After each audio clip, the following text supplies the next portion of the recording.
என்னதான் கோவம் இருந்தாலும் நம்ம சுந்தரி ஒரு சின்ன தப்பா பண்ணிட்டாங்க. அதுதாங்க நம்ம தமிழ தனியா ரூம்ல போட்டு லாக் பண்ணி விட்டுட்டாங்க.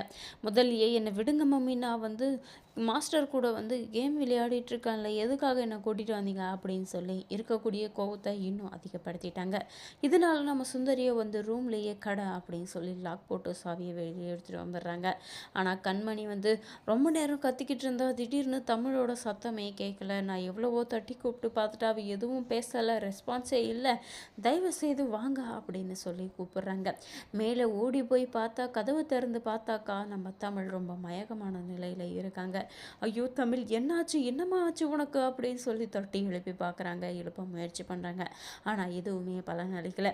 உடனடியாக ஹாஸ்பிட்டலுக்கு தூக்கிட்டு போகிறாங்க. ஹாஸ்பிட்டலில் போனால் உங்கள் பொண்ணு ரொம்ப சீரியஸான நிலைமையில் இருக்காங்க. அவங்களுக்கு ரொம்ப பயத்தையும் அன்செக்யூரான ஒரு ஃபீலையும் நீங்கள் கொடுத்துருக்கீங்க. அதனால தான் அவங்களுக்கு இந்த மாதிரி ஆயிருக்கு. அவங்க இன்னும் கண்முழிக்கல, ரொம்ப சீரியஸான நிலைமையில தான் இருக்காங்க அப்படின்ற தகவலை நம்ம சுந்தரி கிட்ட சொல்கிறாங்க. இதை கேட்டதுமே தன்னால தான், தன்னோட மகளுக்கு தன்னோட கோவத்தினால தான் இது நிகழ்ந்திருக்கு. இதுக்கப்புறமும் இந்த மாதிரி ஒரு தப்பை என்னானாலும் சரி நான் செய்யவே மாட்டேன். அதுக்கு முதல்ல கார்த்திகை விட்டு பிரிக்கணும், அப்படி இல்லைன்னா தமிழ் இங்கே இருக்கக்கூடாது அப்படின்ற முடிவுக்கு நம்ம சுந்தரி வராங்க. கார்த்திக்கிட்ட இருந்து நிரந்தரமாக நம்ம தமிழை பிரித்தா மட்டும்தான் நானும் என் தமிழும் நிம்மதியாக சந்தோஷமாக இதுக்கு முன்னாடி நாங்கள் எப்படி சந்தோஷமாக வாழ்ந்துக்கிட்டு இருந்தோமோ அந்த வாழ்க்கை எங்களுக்கு திரும்ப கிடைக்கும். இந்த கார்த்திக் வந்த பிறகு தான் எனக்கு தேவையில்லாத பிரச்சனைகள் எல்லாம் நிறைய வந்திருக்கு.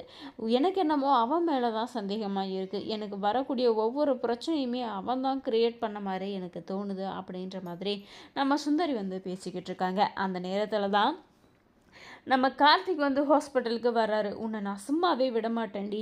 என் மக்களுக்கு நான் தான் அப்பான்னு நீ தெரியக்கூடாதுன்னு சொல்லி கண்டிஷன் போட்டுட்டு இருந்தேன்.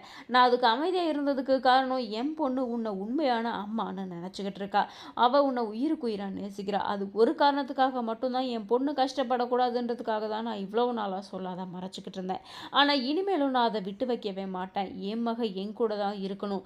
உன் கூட இருந்து அவள் கஷ்டப்படுறதை விட என் கூட தான் அவள் ரொம்ப சந்தோஷமாக இருக்கா. உன் கூட ஒரு நாள் கூட அவள் நிம்மதியாக சந்தோஷமாக இருந்ததே கிடையாது. என் மகளுக்கு என்னால் மட்டும்தான் சந்தோஷத்தை கொடுக்க முடியும், அடுத்தவங்களால் கிடையாது.